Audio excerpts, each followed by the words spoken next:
캐나다 신규 호모너, 팬데믹 이전 호모너들보다 부채 부담 커. 캐나다 부동산 뉴스입니다. 캐나다 경제는 부동산 시장과 관련 큰 모순을 안고 있습니다. 바로 팬데믹 속에서 1년 전과 비교할 때 경제가 제대로 완벽하게 회복하지 않은 상태이지만 주택 시장은 꾸준하게 가격이 올랐다는 점입니다. 캐나다 모기지주택공사는 이 같은 현실의 바탕을 두고 최근 모기지 대출에서 크게 벌어지는 격차를 분석했습니다.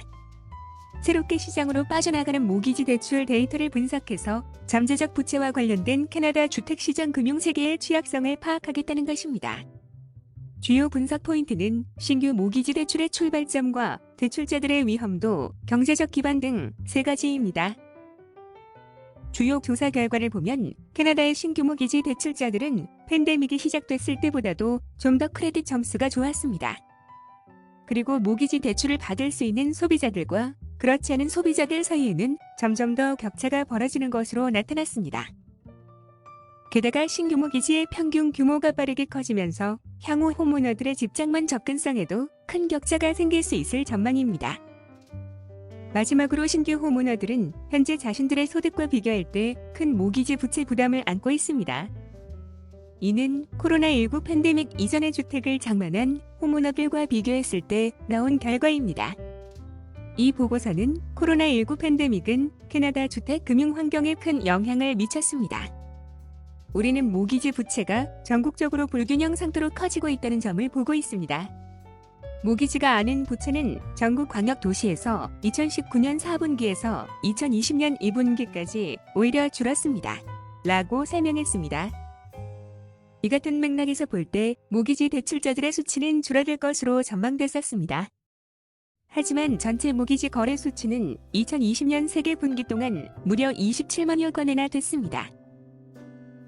지난 2019년에 26만 건, 2018년에 23만 건보다도 훨씬 많은 수준입니다. 게다가 신규 모기지 대출자들의 평균 크레딧 점수도 오름세를 보여주고 있습니다. 지난 2019년 4분기 대출자들의 평균 크레딧 점수는 770점이었지만 2020년 12월에는 773점이나 됐습니다. 캐나다 광역 도시에서도 비슷한 현상을 보이고 있습니다.